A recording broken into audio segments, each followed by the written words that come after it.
സൂചിയിൽ ഞാൻ ആദ്യമൊക്കെ കൂടുതലും ഡാർക്ക് ടോൺസിലാണ് പ്രോഡക്റ്റ്സ് ചെയ്യാറ്. പിന്നീട് ഇടയിൽ എപ്പോഴും ഞാൻ ലൈറ്റ് ഷെയ്ഡ്സും പേസ്റ്റൽ ഷെയ്ഡ്സൊക്കെ ചെയ്യാൻ തുടങ്ങി. അപ്പോൾ ആളുകൾക്ക് അതും ഇഷ്ടപ്പെടുന്നുണ്ട്. അപ്പോൾ ഞാനിങ്ങനെ ചിന്തിക്കാൻ തുടങ്ങി, എന്തുകൊണ്ടായിരിക്കും ഓരോരുത്തർക്ക് ഓരോ കളറിനോട് കൂടുതൽ ഇഷ്ടം എന്ന്. ഇപ്പോൾ എനിക്കാണെങ്കിൽ പോലും ചില കളേഴ്സും അതിൻ്റെ ഒരു കോമ്പിനേഷൻസുമാണ് കൂടുതൽ ഇഷ്ടം. അപ്പോൾ ഞാൻ എന്ത് വാങ്ങിക്കുമ്പോഴും ആ ഒരു കളർ ടോണിലാണ് പിക്ക് ചെയ്യുക, അല്ലെങ്കിൽ പിന്നെ ഇൻറ്റൻഷനലി ഞാൻ തന്നെ ഡിസൈഡ് ചെയ്തിട്ട് വേറൊരു കളർ പിക്ക് ചെയ്യണം. അപ്പോൾ ഞാനിത് എന്താണെന്നറിയാൻ വേണ്ടി ഒന്ന് ഗൂഗിൾ ചെയ്ത് നോക്കിയപ്പോൾ ഗൂഗിൾ എനിക്ക് കുറേ ഇൻഫർമേഷൻസ് തന്നു. അതിൻ്റെ ബേസിസിൽ ഞാൻ കഴിഞ്ഞൊരു വീഡിയോയിൽ പറഞ്ഞിരുന്നു ഓരോ കളറിനും ഓരോ ഇമോഷണൽ വൈബ് ഉണ്ടെന്ന്. അപ്പോൾ അതുകൊണ്ടായിരിക്കാം നമ്മൾ ആ കളർ പിക്ക് ചെയ്യുന്നത്.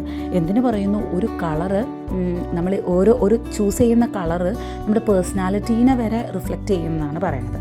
അപ്പം നമുക്ക് ഇഷ്ടമുള്ള ആ കളർ ഏതാണെന്നും ആ കളറിൻ്റെ പേഴ്സണാലിറ്റി ട്രൈറ്റ്സ് എന്താണെന്നും അറിയാൻ താല്പര്യമുണ്ടോ?